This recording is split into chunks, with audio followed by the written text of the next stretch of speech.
Coming up next is a conversation I had not too long ago. Corruption is perceived as a band of our development. So how do we deal with a canker that's gradually hampering our growth? Here's a playback of my conversation at the Fiesta Royal Hotel with great guests. Hello, welcome to Corruption Scoreboard. Second year of governance, round 2 in the corruption boxing ring. How is President Akufo-Addo's government doing in the fight against corruption? But we also asked the question, is the government being too slow in fighting corruption? How are everyday people involved in the fight against corruption? Let me introduce to you my guest, the CEO of the Private Enterprise Federation, Anosei Bonsu. Also seated is Mr. Kwame Ahiagbanu. He's Executive Director, Penplusbytes, and Mr. Amidu Ibrahim Tanko is Program Director, Star Ghana. Thank you, gentlemen, for your time. Thank you. Okay, so I guess quickly, I would want to find out your perception about corruption in Ghana today. I'll start from you. Well, I think the perception, in my opinion, is still quite high, that corruption is on the high side. We've seen a few promising moves by the government, the appointment of the special prosecutor, etc., etc. Recently, we heard of some chief executive officers being fired, even though the reasons were not directly linked, but I mean, there's that perception out there. But I think there are other equally important things that are not being done. Right to information, still pending. There was a very worrying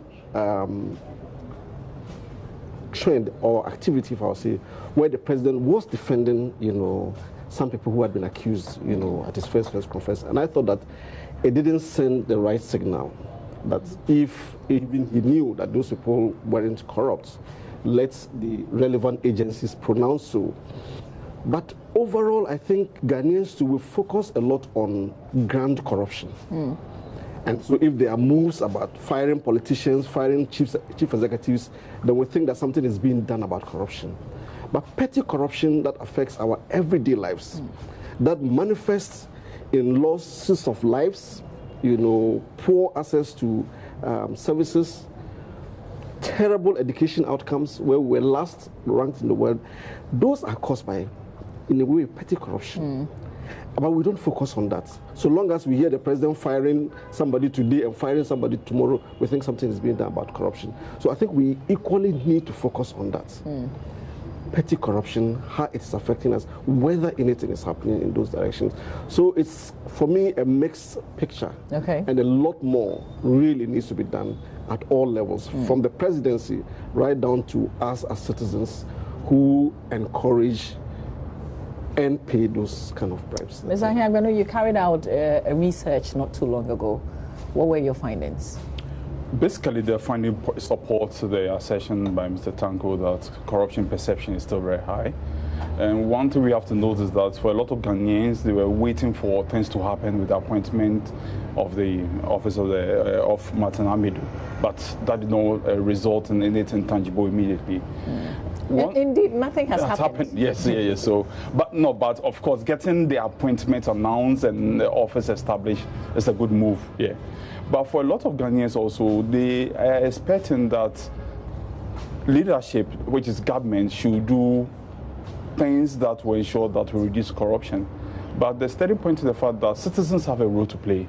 You and I have a critical role to play, and we are like maybe outsourcing the fight against corruption to somebody, and we are not stepping up our game in terms of what we can do as individuals or in societies or in organizations. Nana, from where you sit, Private Enterprise Foundation, how would you rate the corruption perception in Ghana today? Perception is assumed presence of an occurrence of an activity. That's perception. Basically because people don't have confidence, or basically because people don't have information. Absence of information creates my own idea of what may be happening. Also because we don't have proof. Yes. So perception doesn't have proof.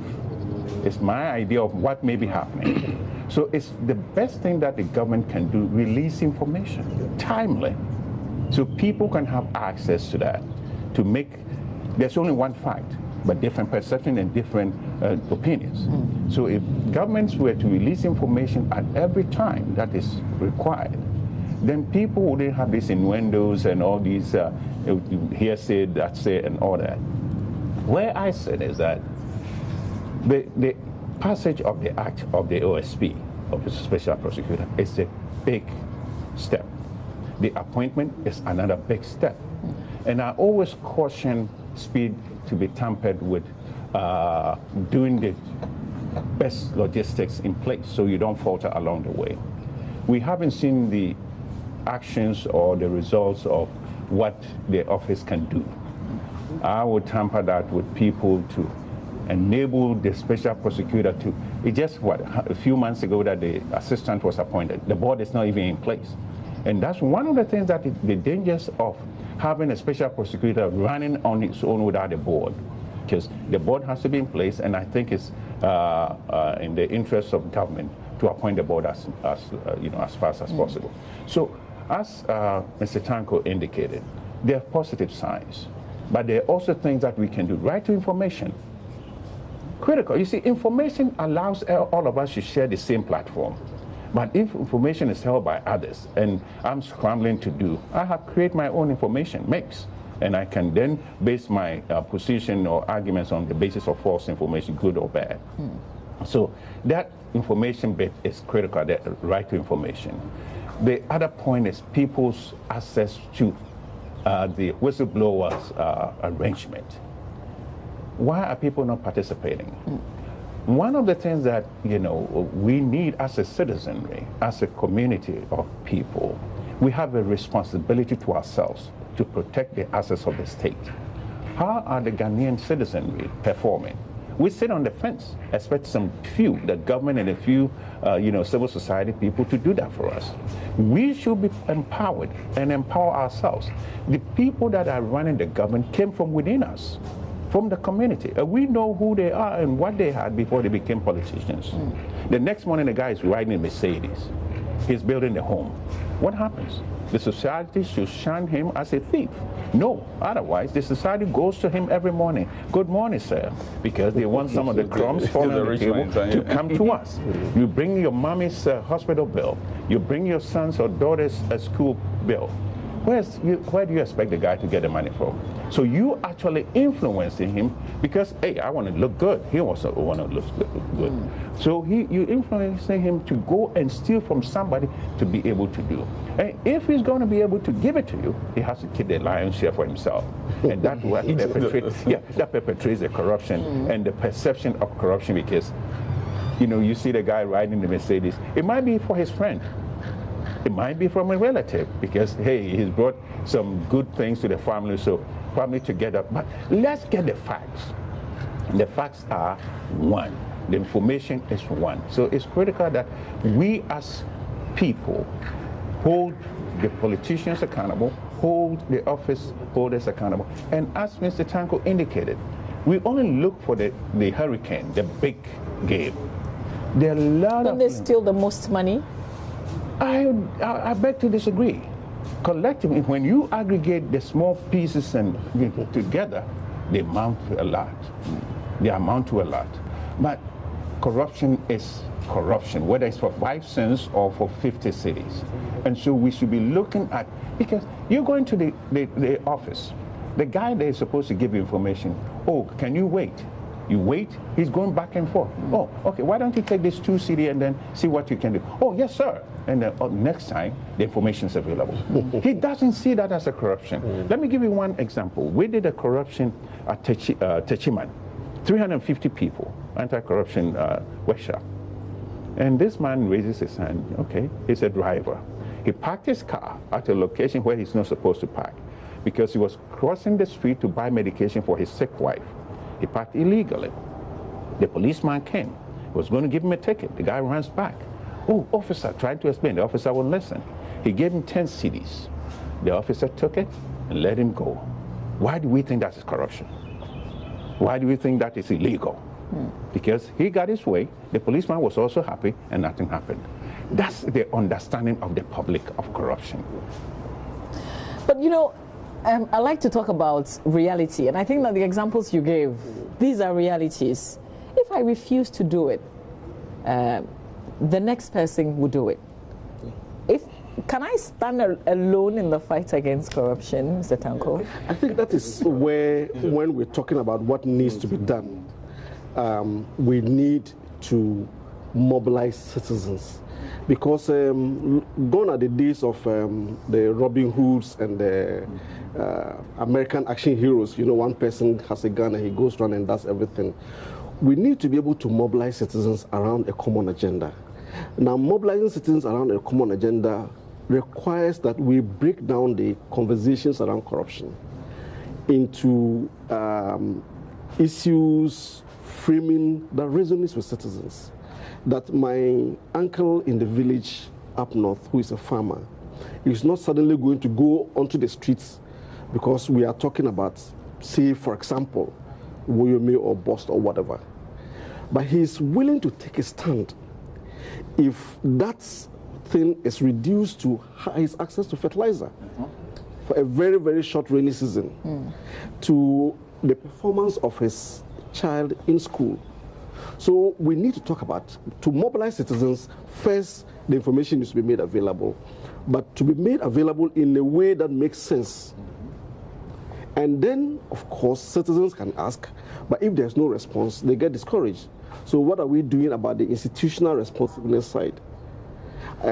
City FM, I think, the other day broadcast a letter from a citizen about the roads in his community. And this guy had done very detailed research, etc., etc., etc., and was demanding information. Who else was picking it up? We have 110 ministers. Exactly.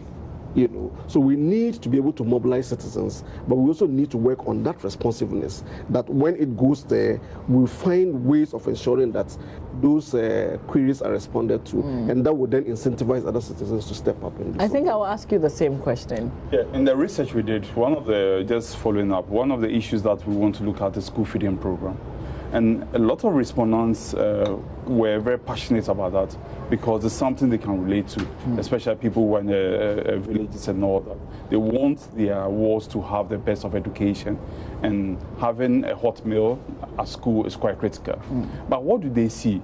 When the new government came into power, all the previous caterers were moved and new ones were brought in. Which is really what happens every 4 years. Yeah, but now the citizens are saying that, look, this cannot continue. Largely because it's impacting on them. What happens? Instead of their wards going to school, they are made to carry firewood. Because the caterer who received the funds to cook, which include firewood, is not qualified or is pocketing half of the money. So this case, instead of being in school, have to go and look for firewood, bring it to the caterer for the caterer to cook poor quality food for them.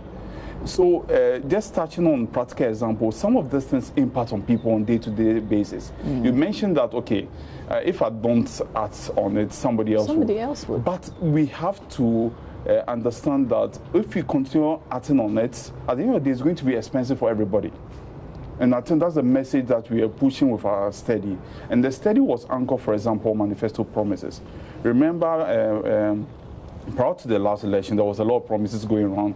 And we are focusing on what are the promises that the political parties were making in the fight against corruption. And the NPP government documented a lot of them. So after coming to power, we went back to the people. They heard about the promises, they can relate to them. What's the government doing about it? And these are some of the ways that we want to mobilize citizens around the issue that, look, you have been promised. Have the promise that they made to you been kept?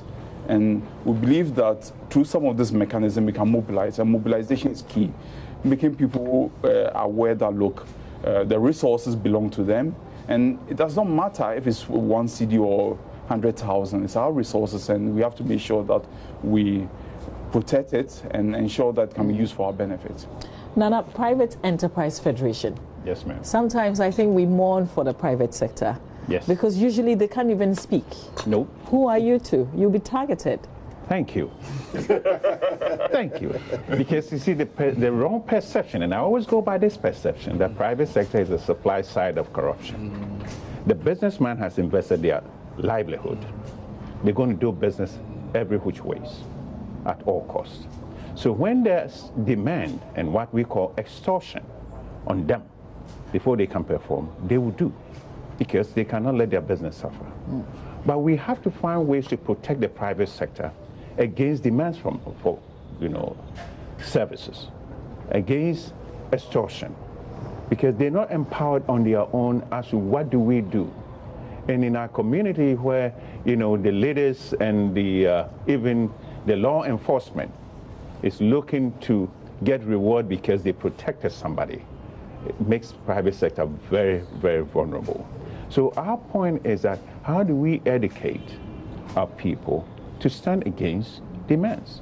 How do they go behind the scenes to get the bidding documents before the bid is announced?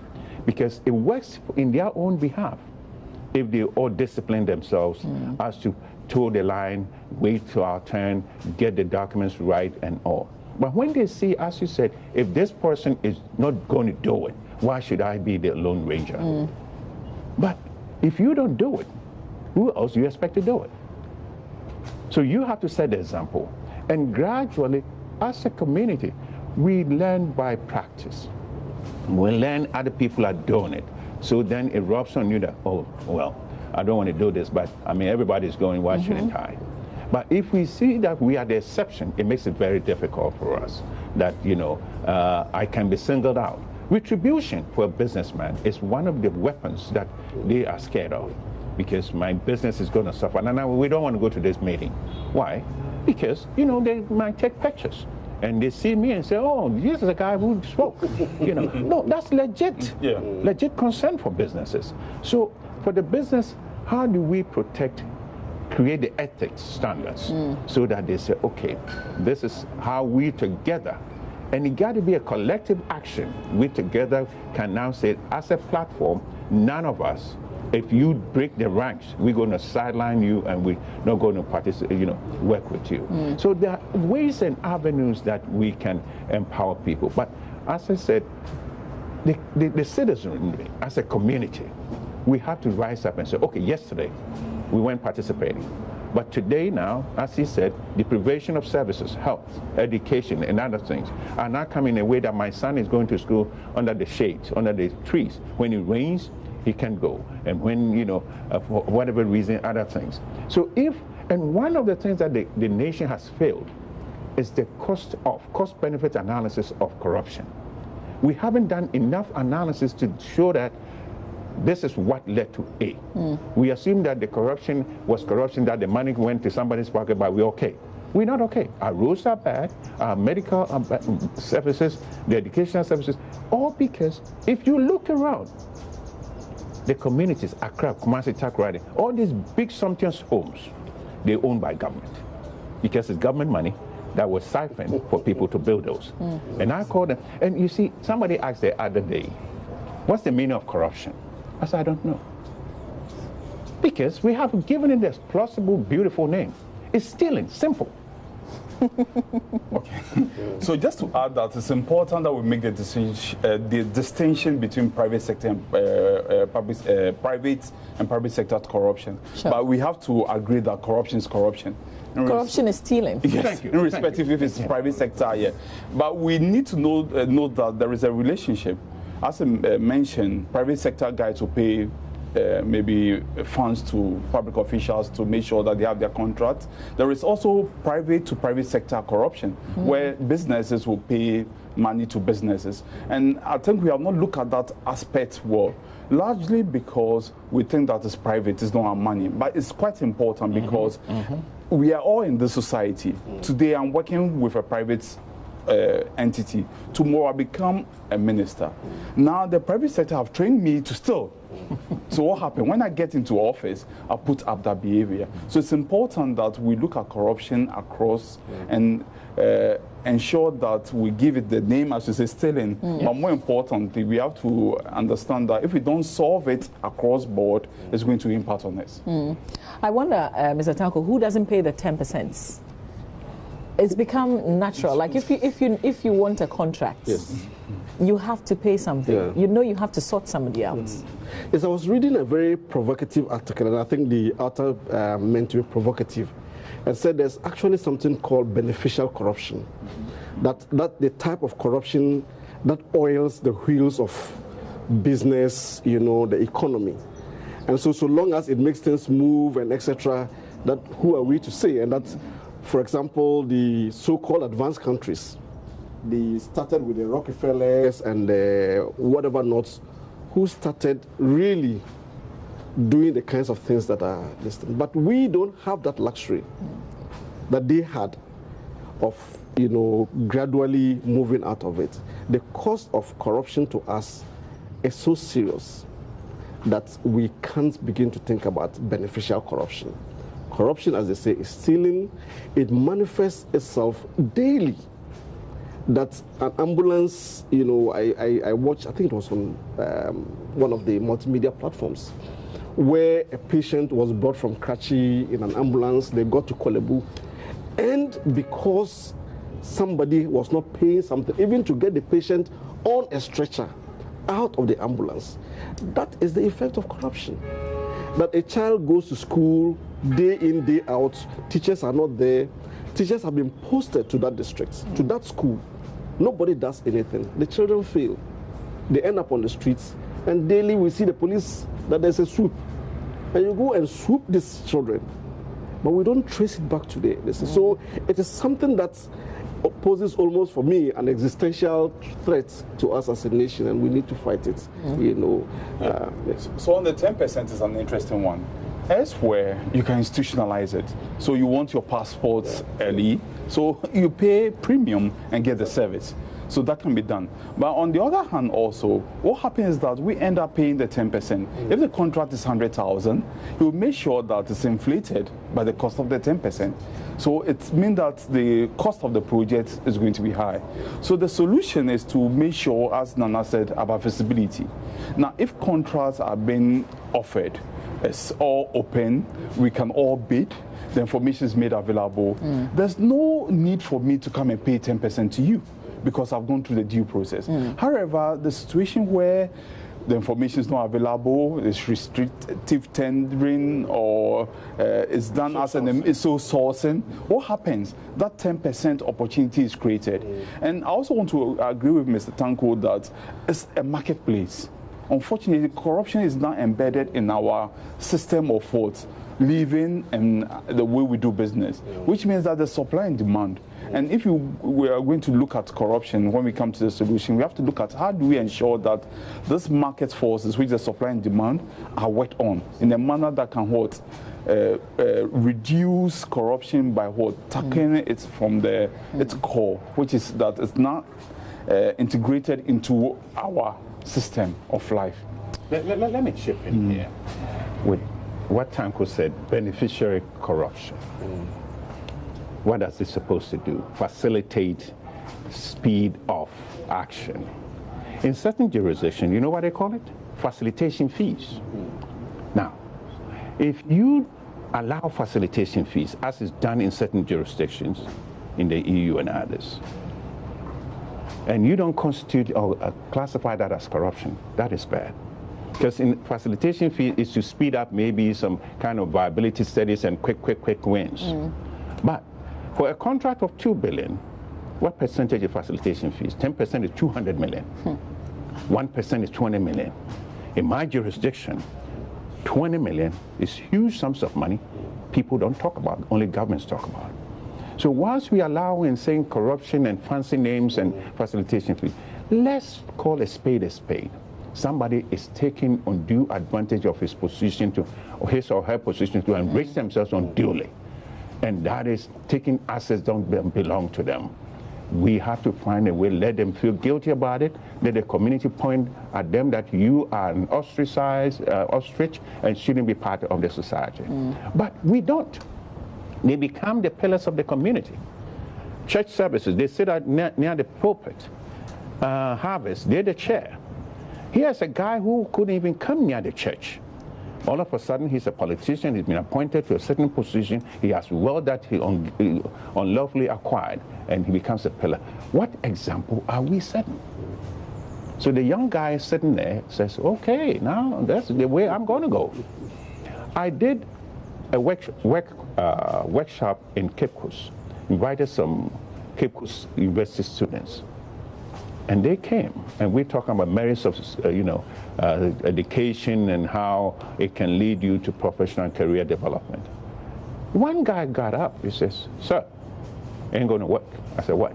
He said, you get it whom you know. And I was new in town, so I was like, are you crazy? Whom you know? No, nobody is going to know you and give you anything unless you qualify.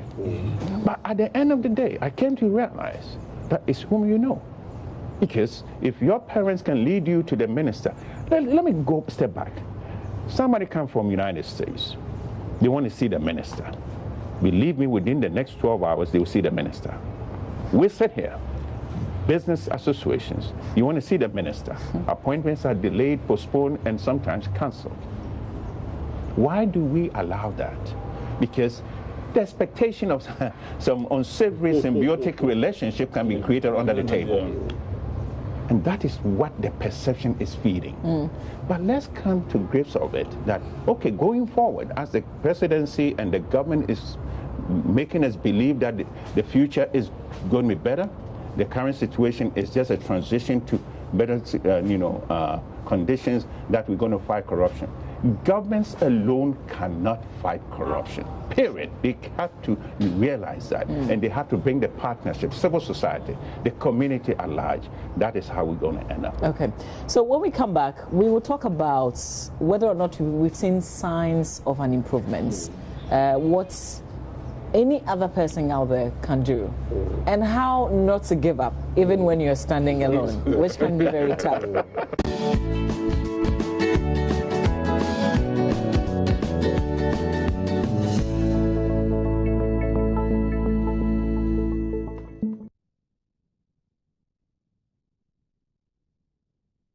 We're coming to you from the Fiesta Royal Hotel. Just a reminder that it's a 4-star hotel. Accommodation, conference and banqueting, food and beverage. It offers a unique experience. And I want to tell you what they do on Sundays. It's a special Sunday lunch buffet. Celebrate this and every Sunday with family and friends at Fiesta Royal Hotel over our special Sunday lunch buffet at our Mansonia restaurant. The rate is only 140 Ghana cedis per person. Children from 0 to 5 are complimentary, and children from 6 to 11 only pay half the price. Package includes a complimentary welcome drink upon arrival and live band music. It's from 12 p.m. to 3:30 p.m. For reservations and enquiries, you can call 0302-740-81001, 0302-740-81001. At Fiesta Royal Hotel, we serve you with an unforgettable and peerless experience. So let's talk about how, we've talked about a lot already. It sounds impossible to reverse the trend. So I wonder where we can begin to tackle it from. But I want us to look at the Anas expose, the documentary, the number 12, and what it has done. Almost everybody wants Anas in their industry. Is it the same feeling for the Federation, for instance, for private businesses? For private businesses, what they want to see is the absence of extortion, the demands. Because they're not hiding the fact that they pay to do things. But if those in authority, those that are making demands, will stop, and if this kind of expose would now bring out that criminal element of demanding before you get, before businesses are conducted. And as Kwame indicated earlier on, the project suffers. I'm a businessman. The project cost is 1 million.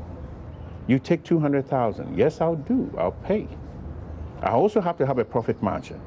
So if I add my profit margin of 100,000, 300,000 already gone.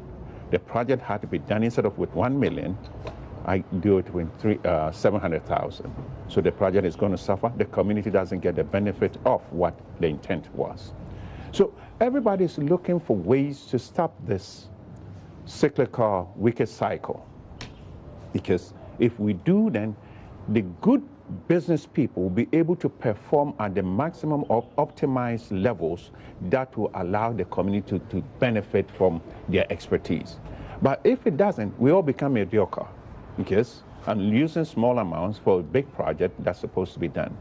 The road is 41 kilometers. I'm supposed to tie it. But if you make a demand, I'll shave 6 inches of each side of the road for 41 kilometers. Do we know how much 6 inches on each side of the road comes to? A whole lot of money. So everybody is looking at ways that if the big ticket items are addressed, it will sit down. And the leadership is a critical element. And I said beginning that the government is doing something great. They've met with civil society 3 times already in its young life. What has that resulted in? It results in dialogue, getting to know what is on the ground, getting to know what we're looking at, getting to know what is missing, at least the knowledge and the information, and then pushing the envelope as to the Right of Information Act. That alone, to me, that right information will scare the daylights of the people in charge of those deep pockets, because I'm going to demand, and you have to create the audit trail, and the gaps and the loopholes will be glaring for anybody to see. So that kind of engagement is critical, but it got to be followed by a lot more, because let's address civil society. You are the watchdog. Let's take the recent, what do you call it, GVG thing? Civil society has requested information. Time has passed. We haven't received it. What is government holding on that to? Do we have to go to court first? Because there's a law that requires that they provide that information. So the kind of relationship that you cultivate will now allow people to think that, oh, yes, indeed, we are all partners, and we're going to allowing civil society of helping civil society to even do that. As we speak, most of the civil society are financed by overseas partners. We're talking about Ghana Beyond Aid. So would that include the support for civil society, or it's only aid to government? So we have to sit together and do things that, even though government has the intention of talking about anti-corruption or fighting corruption is not only the actions that would take the guy in jail. Prevention is the key, because our young generation, if you go to the schools and preach to them, go home and ask your daddy and your mommy, are they corruption crusaders? Go to the synagogue, go to the church, the religious services every Friday. Today is Friday. Go to the mosque. Talk to everybody that corruption is bad, it's taking your cup away, it's taking your knee away, it's taking your shoes away. People gradually begin to see. You don't talk, but give the evidence. Use the media as we're talking now to show the evidence, the privation of schools, hospitals, bad roads. Now the rains are here. Roads. The guy has a Mercedes. He stole the money to buy a Mercedes, but he didn't steal the money to fix the road. So he's going to drive his beautiful Mercedes on a bad road. So he sees the detriment of his actions in a reverse way. So I think there's a lot more that collectively we can do, both government. But that's why the government, because they lead. But they should not lead and prevent us from participating. Mr. Tanko, because he mentioned Ghana Beyond Aid, I know that Star Ghana has been involved in quite a number of things, and indeed, we cannot mention the ANAS number 12 screening without mentioning Star Ghana. A lot of people may not know that, but you're making it possible for people to see, to watch this documentary. Why is that so important? I mean, people watch the documentary and they're very angry, but what should be the action? I mean, what should it make people want to do? I think the supporting the ANAS expose is important for me for 2 reasons. One is that citizens have a right to information. They need to know what's happening. That's the first one.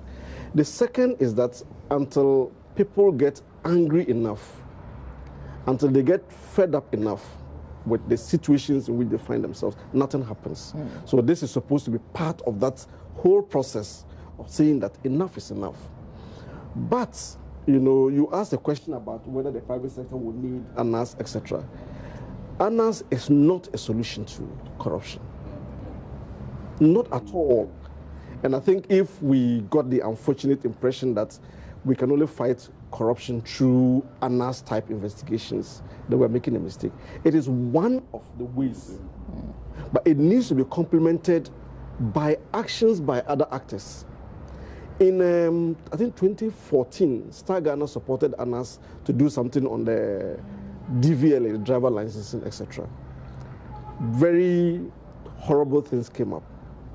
Eventually, Tiger Eye was financing the court cases from their own pockets. But we thought that, you know, fighting corruption is almost like a value chain. So Penplusbytes might be at a certain point in that value chain, and they see that, well, this thing has come out. This is what we can do. Use that to enhance public education. Nana heads the Private Enterprise Federation. Something like that has come. What should the private sector do? What should the media do? So that we all see what ANAS does as input to further actions and not at action by itself. And just to conclude very briefly on this point, you know, we've always been in search of a magic bullet, a one solution. So Martin Amidu was appointed and we all went, yay, you know.